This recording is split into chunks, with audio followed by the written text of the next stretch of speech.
Good evening, I'm Ryan Bonazzo. Thank you for joining us. For the first time since June, the number of active COVID-19 cases in the Thunder Bay District has crossed into double digits. The health unit is reporting 6 new infections over the weekend. It's the highest reported total in 11 weeks. All of the cases are in the Thunder Bay area. 2 are a result of travel outside of northwestern Ontario. 1 is a close contact case, and 3 exposure sources are unknown. There are now 10 active cases across the district. The last time there were that many cases was back on June 25th. And according to the Regional Health Sciences Centre, there are now 2 COVID-19 patients being treated in hospital. Meanwhile, the Northwestern Health Unit has 1 new case in the Kenora area. There are 6 active cases in the NWHU catchment area. A handful of local hair salons and barber shops that opened their doors in early June in defiance of provincial pandemic orders are now free from all fines and charges.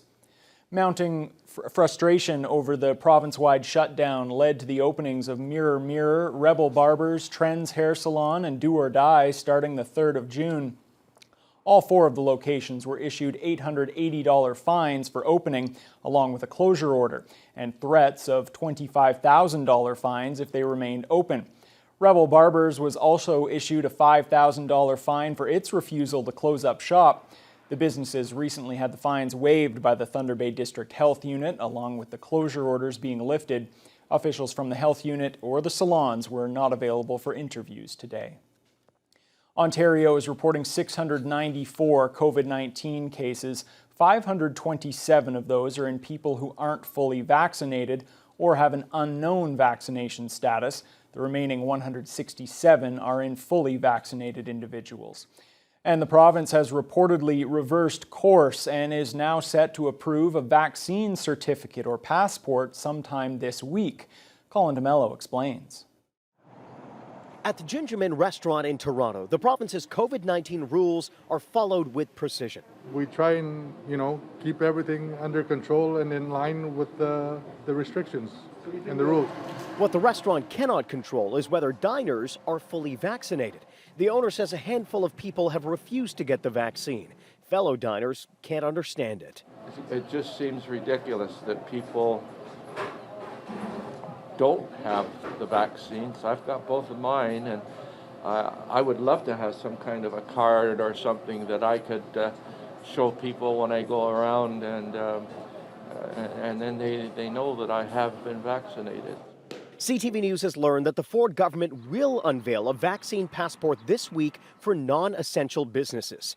As the 4th wave continues to rise, the unvaccinated could see their access to restaurants, movie theaters, and gyms limited. If we can ensure that everyone in an indoor venue like a restaurant, a movie theater, you name it, is vaccinated, you are helping to create a safer indoor space. This is a major reversal for Premier Ford and the Progressive Conservatives, who have for weeks outright rejected the idea of a vaccine passport. The second dose receipt is confirmation that people have received the 2 doses, which has been recommended. We will not, as a province, be imposing a vaccine passport on Ontario residents. The answer is no. We aren't going to do it. We aren't going to have a split society. Now, opposition critics say the government should listen to experts and implement the type of certificate that's required. To get the right thing done in vaccine certificates, to get the right things done across the critically important sectors on vaccine mandates, so that the disruption that we all have to deal with during this 4th wave is as minimal as possible. Whatever the format, restaurateurs are welcoming it. We got to get this under control, this situation under control. It's only for the best for everyone. Especially as businesses look to avoid a 4th wave lockdown. Colin DeMello, CTV News. A 53-year-old Atikokan man has been arrested and charged for allegedly administering a noxious substance to a woman, confining her against her will, and assaulting her back in July. Atikokan OPP was only contacted on Saturday and arrested the accused later that day. Brian Bates has been charged with forcible confinement, assault with a weapon, and other charges. He's been remanded into custody and had a court appearance today. The investigation continues. Anyone with information is asked to contact the OPP or Crime Stoppers. The pedestrian overpass at Marina Park has reopened to foot traffic after more than a year of repair work. The project took longer and cost more than originally expected, but city officials say there won't be any additional cost overruns. Ian Kaufman reports. The public was using the overpass Monday for the first time since August of 2020, when sections were removed for badly needed structural repairs. City Council approved an extra $500,000 for the project last year, bringing its total budget to $1.8 million. City project engineer Mike Vogrig is confident the final costs will come in below that figure. We're under that allotment 100% for sure, but the final number will work out as we finalize the progress payments. The cost overruns largely came down to worse than expected corrosion to the bridge's steel components, which also forced the delays. Residents shouldn't expect to see more structural work done on the overpass for decades, Vogrig said. Typically in the 10 to 12 year range, we might be back in there for maintenance, replacing some seals, some minor concrete repairs, maybe touching up the coating. But I wouldn't expect another major rehab on this particular structure, probably for about 25 to 30 years. A push by Mayor Bill Morrow to add a locked gate to the structure over vandalism and loitering concerns was narrowly rejected by City Council in July, with opponents arguing the step would send a negative message and wouldn't address root causes. Ian Kaufman, TBT News. Well, turning to our federal election coverage now, we'll be taking a closer look this week at candidates vying for the Thunder Bay Superior North seat. The NDP is usually a strong contender in the riding, but its candidates have been unable to beat Liberal Patty Hajdu in the last two elections. This time around, the party has a new candidate who's put her career as a lawyer on hold in hopes of becoming the first NDPer to win the riding in a decade. Kurt Black reports.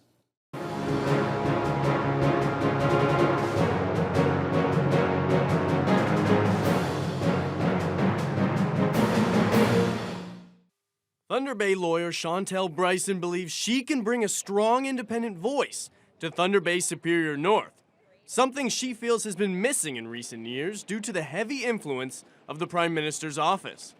Adding if she is elected, Bryson will ensure the issues that affect those in the region will be her top priority. We're all about continuing to assist small business through the end of the pandemic, workers' rights and safety, and I have practiced in Indigenous justice and First Nation equal funding for a long time.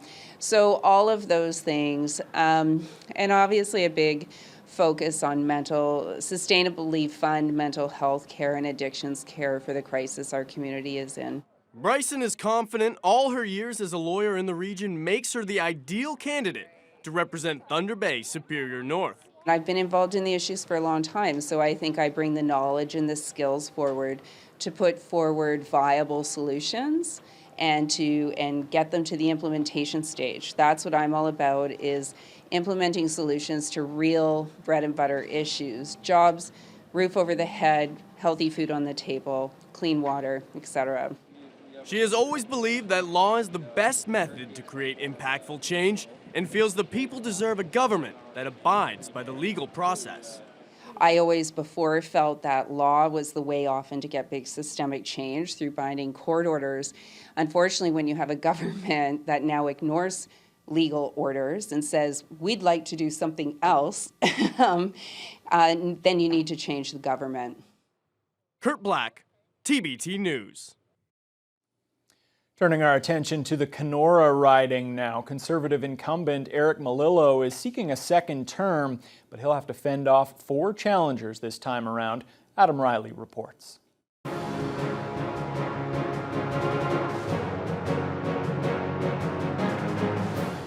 It's been just shy of 2 years since Eric Melillo was elected to serve as the MP for Kenora, but he is once again pounding the pavement, speaking to the electorate and seeking their support. Well, unlike last time, he is not the challenger.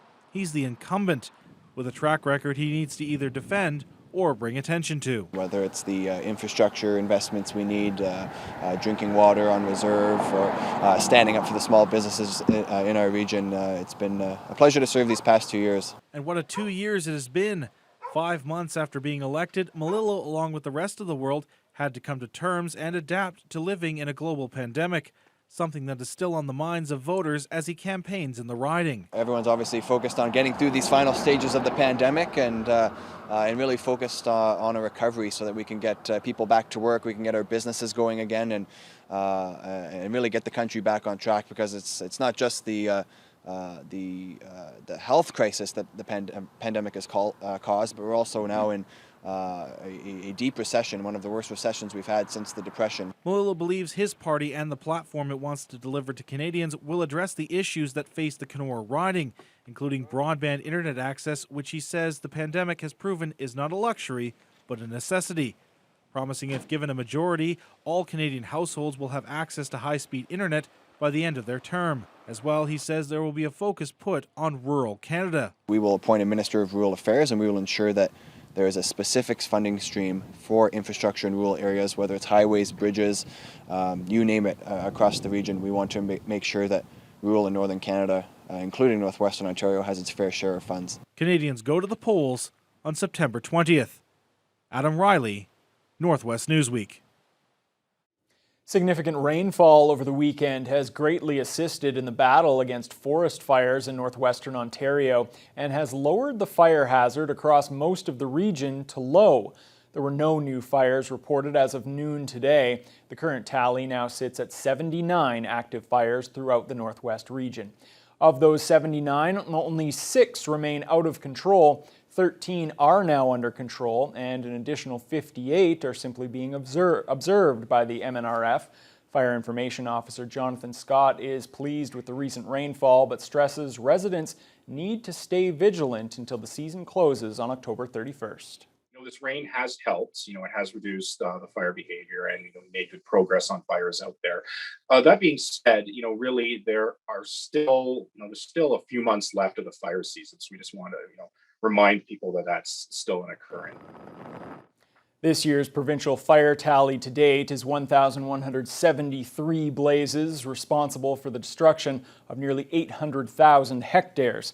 Last year, there were half as many fires at this point of the season, and about 80% fewer hectares burned. One of the Thunder Bay area's most scenic hidden gems is seeing a lot more visitors in recent years, in large part due to social media. Wolf River Falls near Dorian has been a popular destination this summer, at least for those who can figure out how to get there. Jonathan Wilson has that story. It's commonly known as Wolf River Falls, but longtime residents around here also refer to it as Red Rock Falls. Allison Landry and Alex Brennan need just a few words to describe this spot to their friends. Piece of paradise. It's so nice here. It honestly is like paradise. I'd say what she said, pretty nice here. The water's super warm. It feels like heaven. Some people travel to tropical getaways for a chance to stand under a waterfall without realizing there's one right here in this region. And most people who find this place come back more than once. Yeah, the waterfall is just beautiful, and you can go behind it, and it just adds a whole other perspective to a waterfall kind of thing. You get a lot of bang for your buck, too. It's a relatively short hike and beautiful scenery. Now, it should be noted that the trail down here to the gorge at Wolf River Falls is both steep and pretty treacherous. So it's recommended that anyone coming down here be agile and experienced. Hobby photographer Peter Greger ventured here all the way from Pickering, Ontario, and managed to make it down to the gorge with his son, their dog, and his camera. Just getting some shots of the waterfall with the sun radiating through it and shadows, and a bit of a rainbow came off the water when I was taking my pictures, so pretty neat. Greger found out about this place like most people do, on the internet or on social media.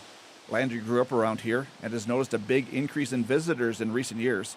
And with the pandemic barring many activities, more people are looking for a scenic hike.